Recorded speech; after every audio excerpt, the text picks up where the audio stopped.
Hello everybody, Alex here. Thanks everybody for joining me today for part 2 on my Ryobi.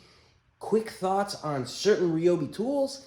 And today I'm going to be talking about these saws and sanders right here, as well as giving you a little quick update on the tool tote. So thanks again for being here. Thank you to all the new subscribers. I really appreciate all the support. Let's get going. All right, moving on to some of these saws and sanders here. I'm going to start off with talking about this Jigsaw. Again, I've talked about it before. I generally have said good things about it, and I am still saying good things about it. I keep putting some pretty decent use on this guy. I was recently using it for some attic decking jobs, and it was very handy. You know, doing the cutouts for getting around pipes and other obstructions. Fantastic. The fact that it's got a little light on there was very handy in a dark attic.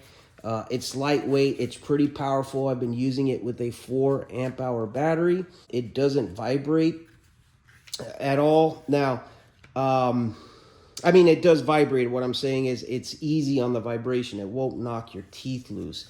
The orbital feature of it is very good. If you put it on 3, it'll chew through the wood and give you a nice speedy cut. But if you need a little bit more detail, you can dial that back and it'll give you a nice sharp cut. Now, the blade system here isn't the most stout.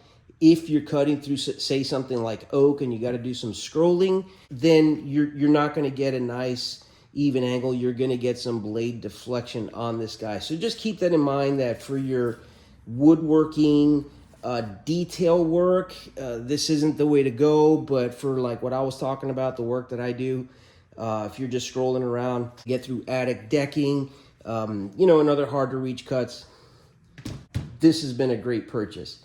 This sander, not the most robust, and I've heard, you might hear other people talking about it, that this doesn't give you a lot of torque, and you're right, it doesn't. You turn this on, you could basically stop this with your hand. However, for me, it does get results. Obviously, it's not as powerful. It's not going to give you the results that a good corded sander will do, but the fact that it's part of the Ryobi platform and cordless, I can get up on a ladder, I can sand a shelf wall or anything on a cabinet that's way up high. I don't have a cord hanging down. The convenience far, far outweighs any performance complaints that I might have, and which they're not many.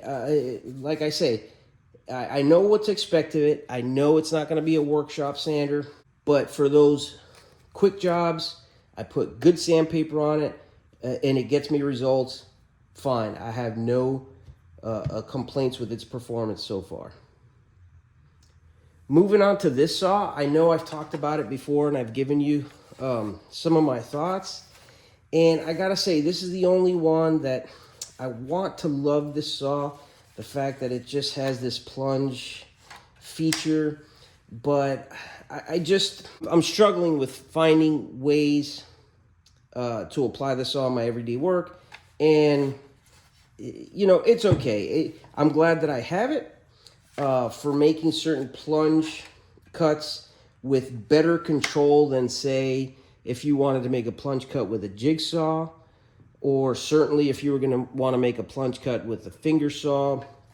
This will definitely give you more control over that.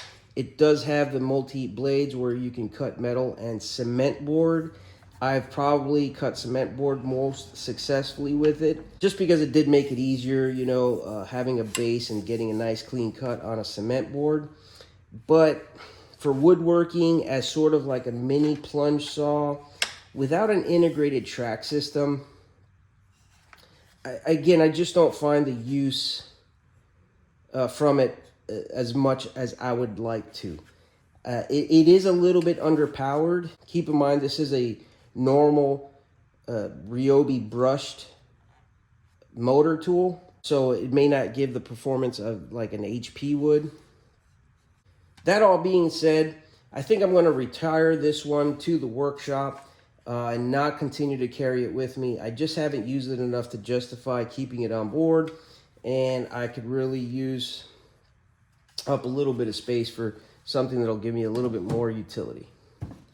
That said, this little fella, I picked it out of the trash. You know, somebody that was using it before us, they were out of the Ryobi line. I had some Ryobi batteries. I decided to give everything a test. This worked. I put a nice sharp DeWalt blade on it. It's still pretty good. And I've been using this a ton, and it just won't die. This is the P506 model. Again, it's an older, regular Ryobi brushed motor. And quite honestly, again, I'm just sharing this because of the work that I do, handyman work, where I go to a job and I never know what I'm going to get, whether it's going to be attic decking or fencing or whatnot. But I've been going to this guy more and more, and it has been doing the job. So I'll probably pick up the HP version of this little compact saw. And then continue to use this as a backup, but I'm giving it the beans, and it's just taking it. So I've been happy with the performance of this little saw. All right, everyone. So quick update on the tool tote. I know I talked about this in my last video, but since then I said I was going to upgrade this guy, and I did. I went ahead and I went to Harbor Freight. I picked up one of these US General magnet bars. This was about $4. I went ahead and I drilled it here to my tote, and now my hand tools have a nice little magnetic catch for them to fall into. It's not weighing down on these pockets. Should save on the wear and tear here. It should save on this wall sagging over and just basically tearing this tote apart. So hopefully this will keep things nice and tidy. Just a quick little upgrade that I wanted to share with you all with this tool tote. Keep in mind, I got this tool tote at $35 from its regular price of $50. I think right now Direct Tools has a President's Day sale where they've got 25% on this, so you might be able to grab it at that $35 price point as of right now. So don't quote me on that, but I'm pretty sure I did see this guy on sale.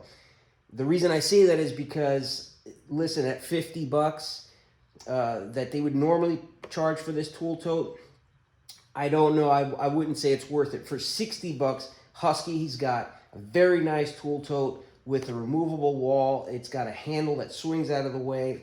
It's got more stout canvas and zippers in the pockets. For an extra $10, that Husky is a great tool tote. If you can get this one for $35 with a couple simple upgrades, all day long.